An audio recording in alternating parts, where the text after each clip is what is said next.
Bumblebee's a car that got me through some very hard times, and unfortunately, I let the registration slip. This is the story of the comeback. I've only got one goal with this build: to throw as much dirt as possible, as loud as hell. For that, I'm gonna put the biggest engine in the smallest car that I can register.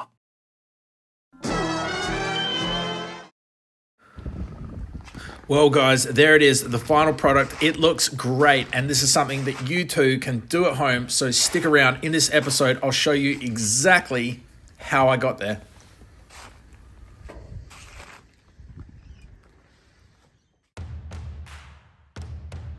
Welcome back to the channel, Hilux fans. On this episode, we've got the cab off, and check this out.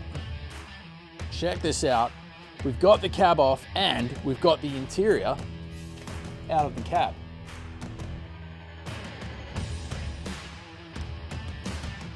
Now, I think I actually got pretty lucky with this. We managed to thump the dent out of the roof.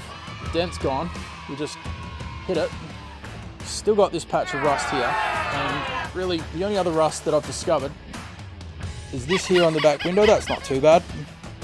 That can be fixed. And down here on the floor, got that rust hole. This side's not too bad. A little bit of rust here. That's a hole just there. That can be fixed. The other rust that we found, it's just here. It's another hole. I'm sure that can be fixed. And yeah, did I tell you about that one? There's that one there. It's not too bad. Well, that's probably the worst one. I don't know if that's fixable. Hopefully it is. There's Chloe. Hey, Chloe. So I'm on to the chassis restoration. And as you can see, the front's starting to look a bit spiffy. What's happening here is the wire wheel. Good old friend, the wire wheel. What I've worked out this time around is that this brush is the superior brush. This long, wide, thin brush, this makes short work of the rust. It's really, really good. So if you're trying to do a chassis, that's the shape of brush that you want. Right, so I just wanted to show you a comparison. This is what I did that chassis with, and this style of brush, this will take you much longer. I mean, it's smaller. Welcome back to the channel, Hilux fans. It's another day, and I'm taking a break from the cleanup of the chassis, which is not going too badly, to tackle this thing. This is weighty. This is weighty. Look at the size of this channel, this box, whatever it is. It's quite robust. It's quite a lot of metal there, and you know, I've tried to lift it. It's going to be a real bloody struggle. So I think I've got to cut it down to size a bit. I've already got that cut off there, so I'm just going to cut this piece off, and then we'll take it from there.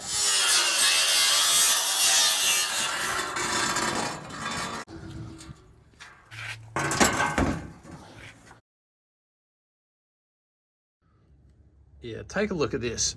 This chassis is full of dirt. The dirt is up. That's sand right there. See? That is just full. Hopefully it's not full of rust and it's just full of sand. I don't really understand why they don't have drain holes on the bottom. Why is that the drain hole? I mean, obviously it's filled up to that level. Strange. Look at it here. Like you can. So anyways, here's what I'm gonna do about it. I'm gonna give it a good flush. In it goes.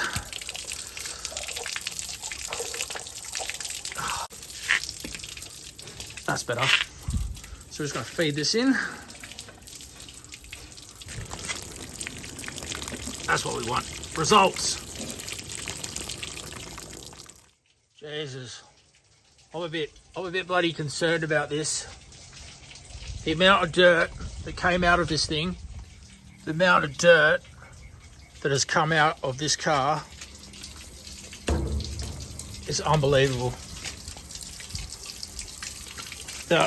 I swear the chassis rails were filled full up to there.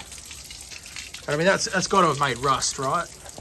Look at this one. You can still see the sand in it. There, the sand. Let me get rid of that little bit of stick. It's like a riverbed. You can see the golden. That gold is just. It's just. Oh, that's half rust. And welcome back to the channel. Last night we were getting the dirt out of the chassis and unbelievable amounts of dirt have come out of the chassis. Like, just look at this sand. Look at it. Out here. Holy heck. This all came out of the car. A real tidy looking street, and now I've made it all dirty.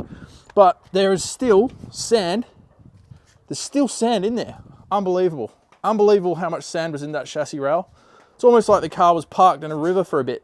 Never mind. We're making progress and we haven't found any holes yet. I've bought this. I bought this because this thing here, I think, was an artillery platform for some sort of militia. You know, like a big cannon on the back. It's very heavy. So my plan is to cut it down the middle. You can see I've made a cut here. But I've just bought this and it seems to do a mean job of cutting through these ribs. So I'm going to do a bit more of that.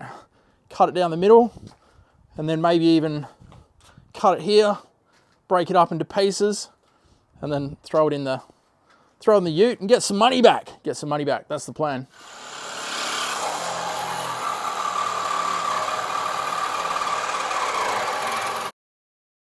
Yep, as you can see, I cut that up completely into pieces and I dragged that into the back of me daily beta.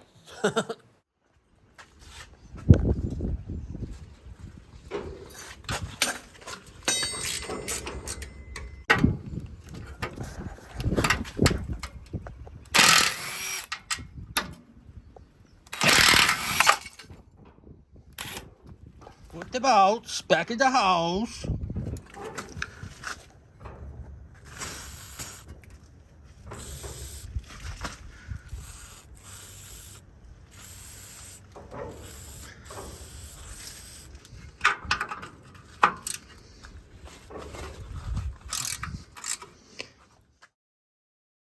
And it's another day and I just want to show you what I've decided to do. I've upgraded to a new Ryobi.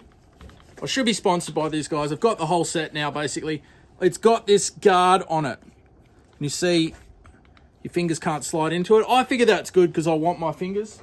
That's why I've decided to make that decision.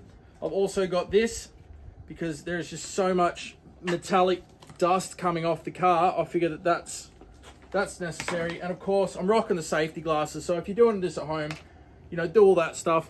And I reckon I've got about 6 hours to go. This is what we did yesterday. Looks okay, you know. I'll paint over that with some sort of like UV protectant type paint, like a glossy. I don't really know yet, but it's going to be glossy as hell. And today we're going to get into this. Like I said, I reckon I've got about 6 hours worth of grinding still to go. Let's do it. All right, so some people are wondering why don't I just get that sandblasted? And I guess the main reason is because I'm not sure if it's usable. That chassis just could be a write-off. Any minute now, I'm expecting to find a crack or some like internal rust that makes it a throwaway job. And to spend $1,500 sandblasting to find that out, that didn't make a lot of sense to me. So I thought I'd just get started grinding it. And you know, I'm this far into it now, so 6 hours, I reckon I'll have it done. And that can be done in basically a week. I'm ready!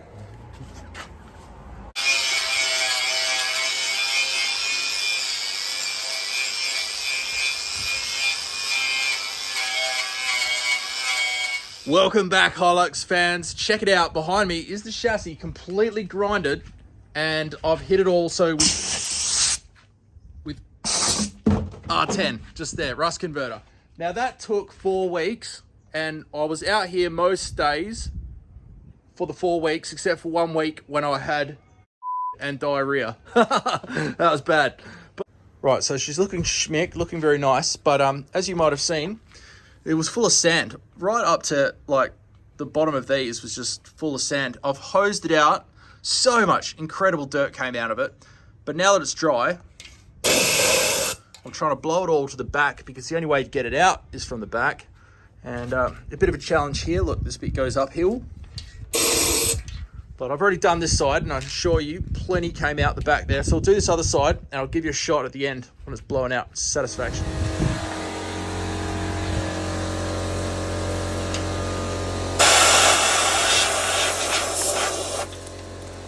Well, there it is. This is what wouldn't hose out, but blew out. And let's have a look. Like, that bit there's rust.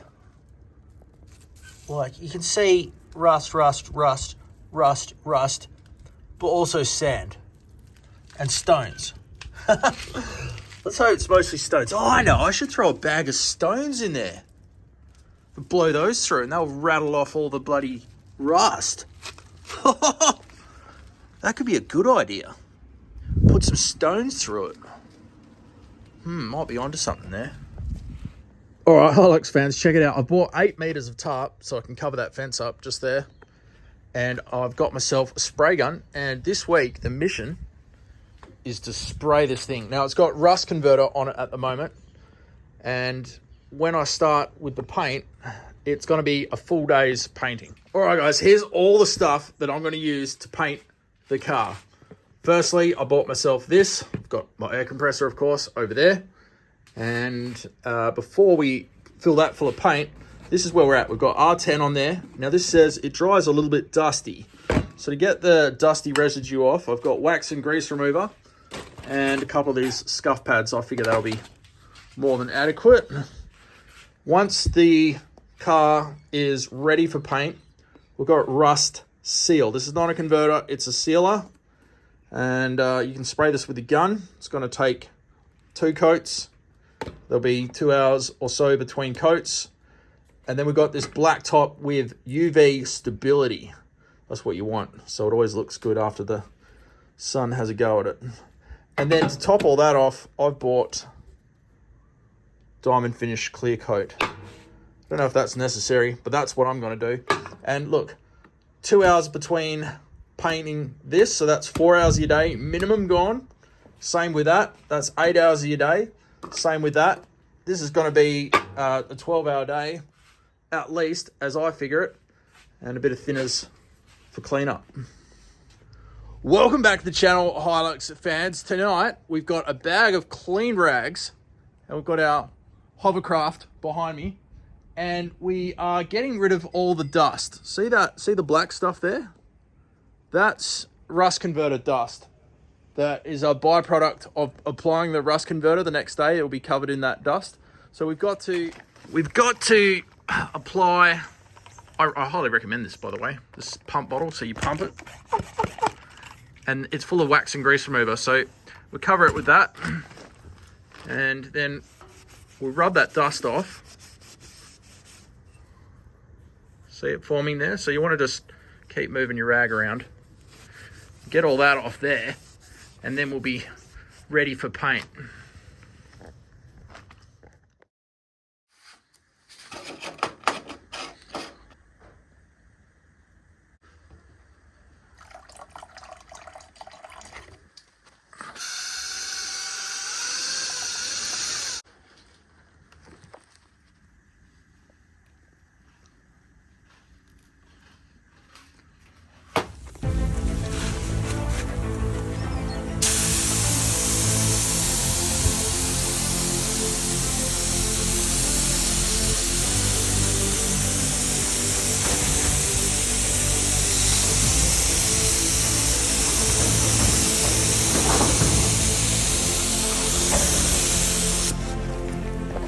Well, Hilux fans, there it is.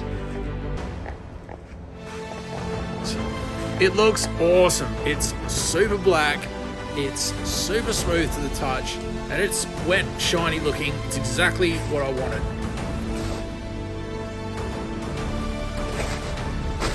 Until the next one, Hilux fans, keep it upright, and if you do roll it, LS swap the next one you get. See ya.